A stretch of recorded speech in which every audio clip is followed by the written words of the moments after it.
小朋友呢個咧係缺鈣嘅表現嚟㗎，係雞胸或者叫龜胸，咁咧係個骨咧唔對稱，咁第時鍛鍊翻個強壯咧就冇事㗎啦。咁呢個咧一般咧係細個嗰陣時候營養吸收得差、腸胃曳嘅表現嚟嘅。你睇下條脷仔先，條脷咧好濕滯啊，脷咧白胎咧就有濕，裏面濕熱紅點多，裏面咧見唔見到女仔呢個紅咧？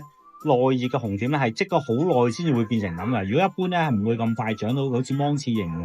咁另外個脷苔好厚 ，OK，個眼眉毛啊，見唔見到有紅有啲屑喺度？正常唔應該有呢個屑喺度㗎。嗰啲熒光反光。係啦。熒光。冇錯，唔係污糟或者係入邊有嘢痕影響㗎。係，所以佢成日出。冇錯啦，係啦，係呢個位。OK，咁第二咧，我同你睇埋個腦先。佢個腦咧，好似佢呢個腦咧有啲。可能係唔夠鈣啊，唔夠營養啊，所以咧個腦諗嘢可能會慢啲喎。有冇啊？都還可以。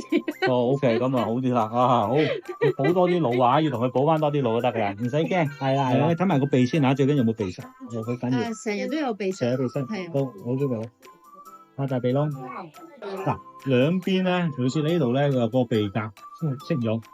通常咧我哋咧咁樣講㗎，佢有50%嘅阻塞喺度，係嘛？50%嘅阻塞，咁睇埋右邊，兩邊都阻塞得犀利。呢啲就用呢個光，用呢隻光，呢隻係皮膚光，呢個就咁樣照。我鋪佢擘大鼻窿，仲有呢個咧，佢有紅啊嗱，你唔應該有紅，有紅係發緊炎啊，係有炎症，有鼻炎喎，係啦，少少鼻炎唔使驚啊，我同佢清佢。